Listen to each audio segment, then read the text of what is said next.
जिस जगह पर आप स्टोर कीपर होते हैं उसी के मैनेजर बन जाते हैं, तो कैसे ये पॉसिबल हुआ? जब आपके इरादे बड़े होते हैं, आपके टारगेट बड़े होते हैं, तो फिर आपके रास्ते में भी मुश्किलात आती हैं, चाहे वो फुटपाथ पे सोना हो, चाहे वो भूख बर्दाश्त करना हो। उस वक्त क्या मुश्किलात थी? सबसे बड़ा मसला आता था मुझे खाने का।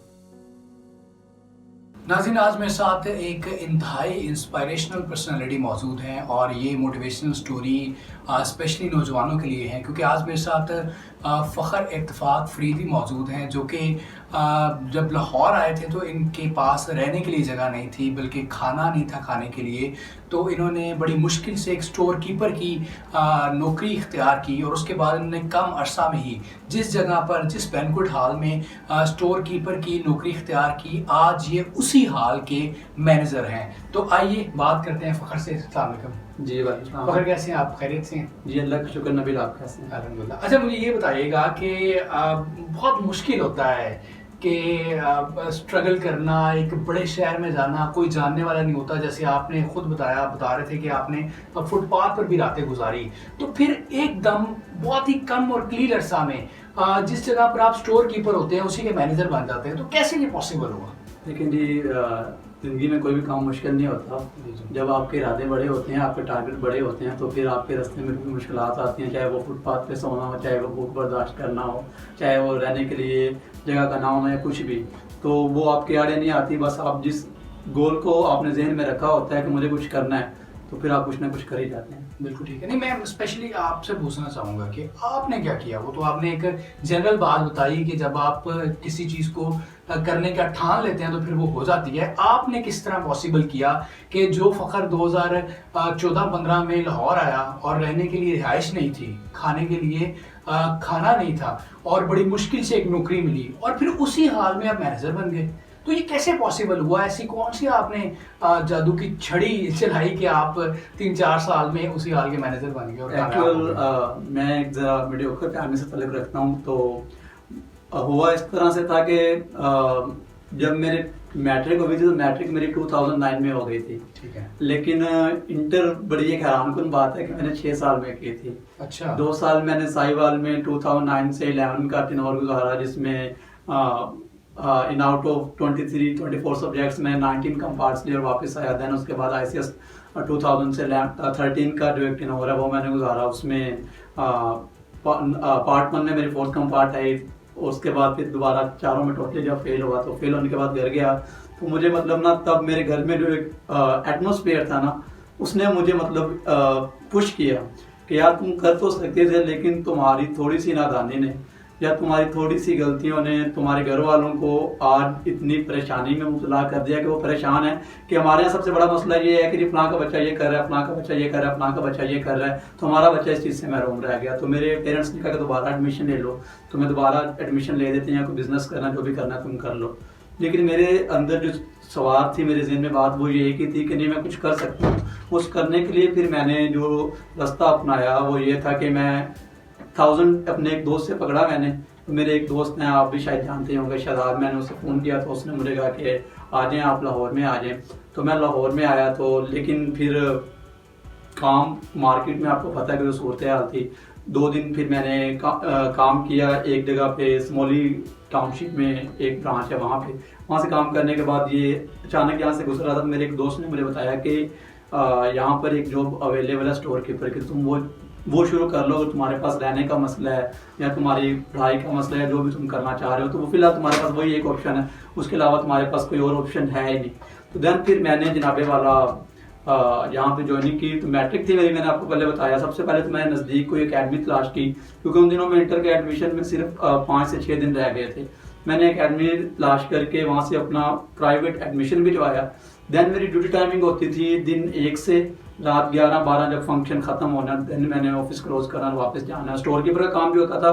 स्टोर कीपर का काम होता था सुबह 1 से 6 बजे तक, लेकिन स्टोर कीपर के बाद मुझसे जो काम लिया जाता था वो लिया जाता था ऑफिस बॉय का, या फिर बाय रिसेप्शन पे डाइस के ऊपर जो मेहमान आ रहे हैं कि आपका कौन सा हाल है, आपका कौन सा हाल है, वो काम करना।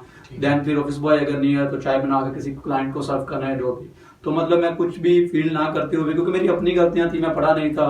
पेरेंट्स ने तो मुझे सारे प्लेटफॉर्म प्रोवाइड किए थे पढ़ने के लिए, लेकिन मैं वो डिट्रैक्ट हुआ था। कंपनी सोसाइटी कुछ इस तरीके से थी, पढ़ नहीं सका आगे।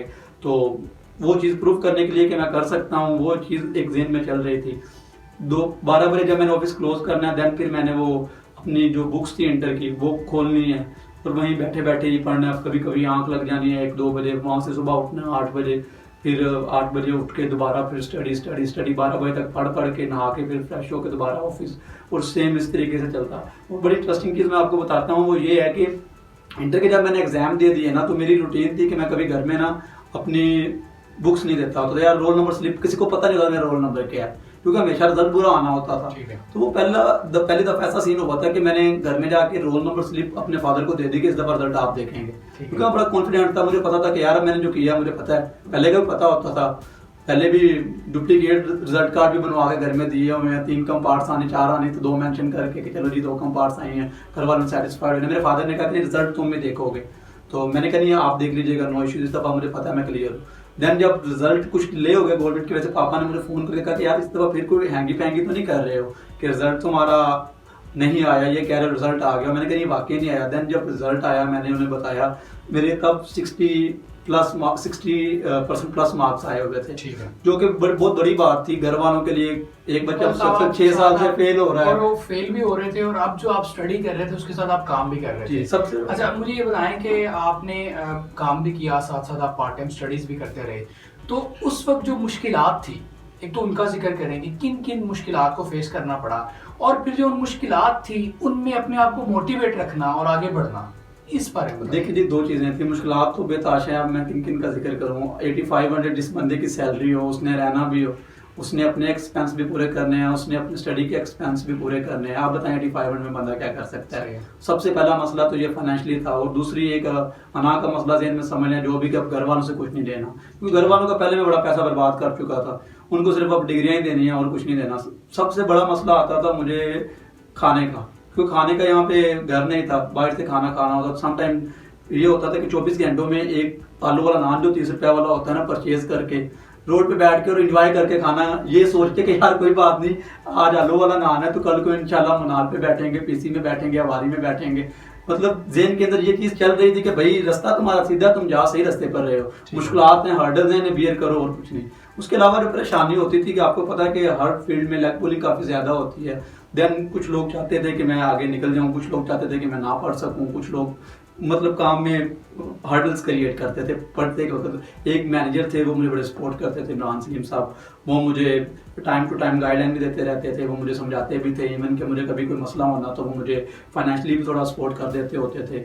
जहाँ पे आसानियाँ थी, मुश्किलात भी थी, सारी चीज़ें बस उससे लेके चलना पड़ा। लेकिन सबसे मुश्किल जो चीज़ एक तो ये कि आपको टाइम को मैनेज करना है, अपने कपड़े धोने हैं, आपने स्टडी को टाइम देना, दिन फिर आपकी लंबी ड्यूटी है, दिन 1 बजे से रात 12 और सम टाइम 1 भी बज जाता था, और ड्यूटी को भी देखना और उसके बाद पढ़ना है, कोई टीचर भी आपके पास नहीं है। तो मेरा नहीं ख्याल कि मैं वही जानना चाहता कि उस वक्त फिर आप किस तरह अपने आप को मोटिवेट रखते थे। मोटिवेट करने के लिए सिर्फ एक ही चीज़, तो यंगस्टर फेड अप हो जाते हैं ना इस तरह की सख्त रूटीन से और मुश्किल हालात से। देखिए जी ये जो हालात थे ये क्रिएट किए हुए मेरे अपने थे, उनसे निकलना भी मुझे खुद ही था, मेरे अलावा तो कोई मुझे निकाल नहीं सकता था। मोटिवेट रहने के लिए मेरे पास सिर्फ एक ही चीज़ थी, और वो मेरे फादर की एक ही बात थी कि तुम दोबारा एडमिशन ले लो।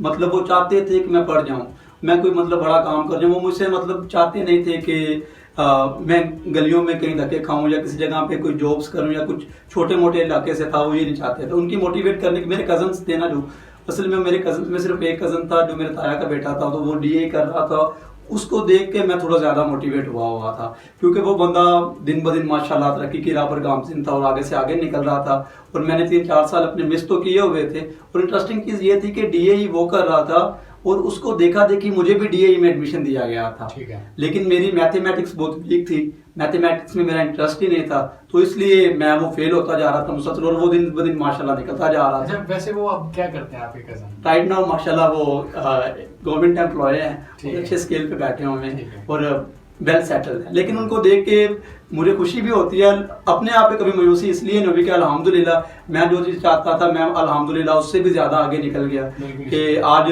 जहाँ से मैंने 8500 से सैलरी से काम स्टार्ट किया था, आज 6 डिजिट से भी ऊपर निकल गया वहाँ पे बैठ के।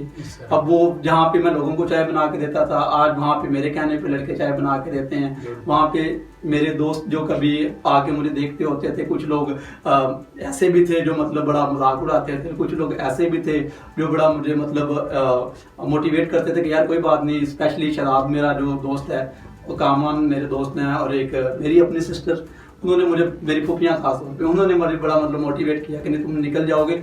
इवन के मुझे एक दफ़ा मेरी फूफो ने बुला के मुझे कहा था कि अगर तुम्हारे मुतल्लिक ना ये एक टैग लग जाएगा, ये लुट्टा लड़का है, आवारा लड़का, सिर्फ बसों में जा सकता है, बसों में आ सकता है, कर कुछ नहीं सकता, और तुमने ये चीज़ प्रूव करके दिखानी है कि you can do it, and अल्हम्दुलिल्लाह आई कैन डू। माशाल्लाह। अच्छा, आखिर में सिर्फ मुझे ये बता दें कि आपके वालिद साहब का इंतकाल हो गया इसी स्ट्रगलिंग फेज़ में ही, तो वो जो एक रियलिटी थी उसको आपने कैसे बियर किया, और उस वक्त क्या मुश्किलात थे, उसके बाद जो आपके रिलेटिव्स थे उनका रवैया, और वो जो कंडीशन से आप निकले वो कैसे निकले और उसको कैसे फेस किया? देखिए सर, हुआ इस तरह से था कि मैंने इंटर कंप्लीट किया तो मेरी पीआर को देखते हुए, कम्युनिकेशन स्किल्स को देखते हुए, जो मेरे ओनर थे उन्होंने डिसाइड किया कि हमारी एक और ब्रांच है, वहाँ पे फखर को एज ए मैनेजर भेजते हैं रॉयल फोर्स पे, स्टोर कीपर से डायरेक्ट मैनेजर भेजते हैं। ये बात है 2015।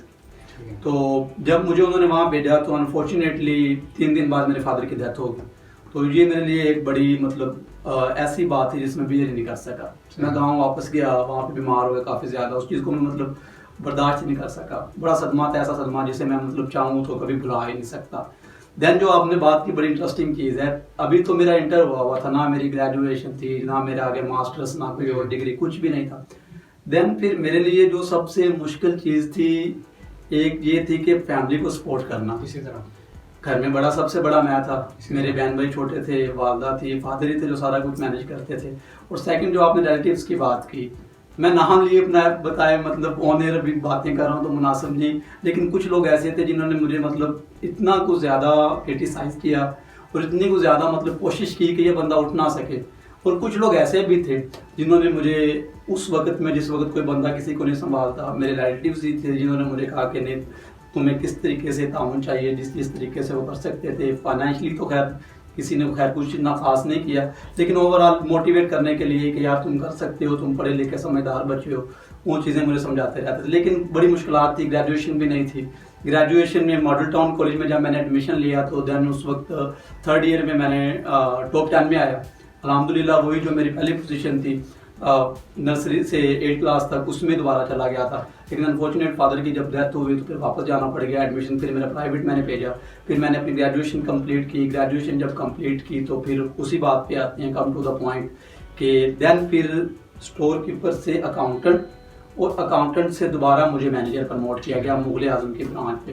रिलेटिव्स वो लोग जो कभी बुलाना नहीं मुनासिब समझते थे, आज वो लोग भी फ़ोन करते हैं, कॉलें करते हैं, जिन्होंने बुरे वक्त में कभी पूछा ही नहीं था, कभी सोचा ही नहीं था। और जिन्होंने मुझे याद रखा था बुरे वक्त में, उनका तो मैं हमेशा ही से एहसानमंद रहा हूँ, मशकूर रहा हूँ, क्योंकि उनके ताउन के बगैर शायद ये मुमकिन ना होता। ठीक है फ़खर, बहुत शुक्रिया।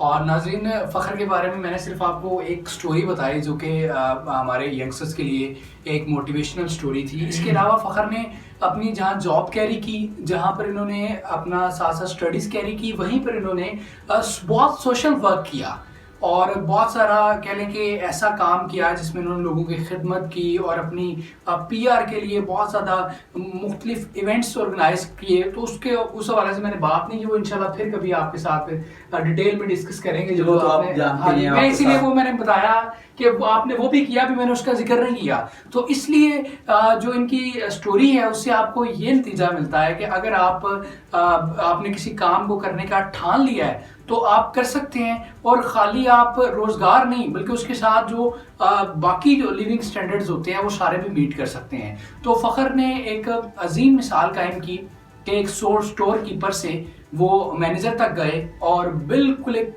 थोड़ा वक्त था इनके पास क्लियर अरसा में। और इंटरेस्टिंग बात यह कि उसी बैंक्वेट हॉल का जहाँ पर आप स्टोर कीपर थे उसी के फिर मैनेजर बने। हाँ जी, यहाँ पे मैं एक चीज़ मेंशन करना चाहूँगा जो बहुत ज़रूरी है हमारे यूथ के लिए भी। यूथ चाहती है जी कि वो डिग्रियाँ करके आए, डिग्रियाँ जैसे पूरियों आती कुर्सियों पे बैठ जाए।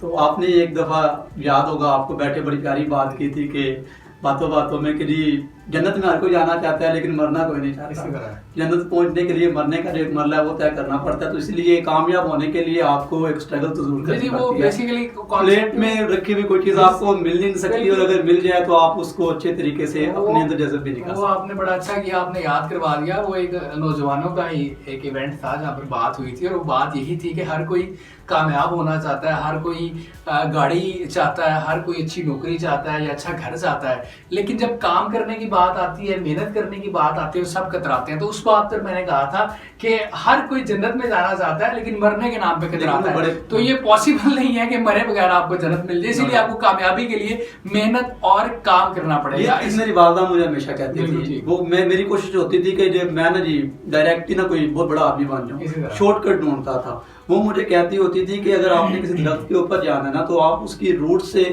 उसकी टहनियों से चढ़ के आहिस्ता आहिस्ता ऊपर जा सकते हो, डायरेक्ट आप ऊपर नहीं जा सकते। बिल्कुल ठीक बात है। इसी चक्कर में मैंने 4 साल अपने मिस किए। इसी बात पे मैं आपसे इजाजत भी चाहूंगा कि अगर फखर दीपालपुर से लाहौर ना आते, अगर लाहौर आने के बाद वो फुटपाथ पर ना सोते, अगर वहाँ फुटपाथ पर सोने के बाद वो स्टोर कीपर की नौकरी ना करते, अगर वो स्टोर कीपर की नौकरी के साथ साथ अपनी पढ़ाई जारी ना करते, अपना सोशल वर्क ना करते, अपनी PR ना बनाते, तो आज फखर मैनेजर ना होते। अल्लाह हाफिज।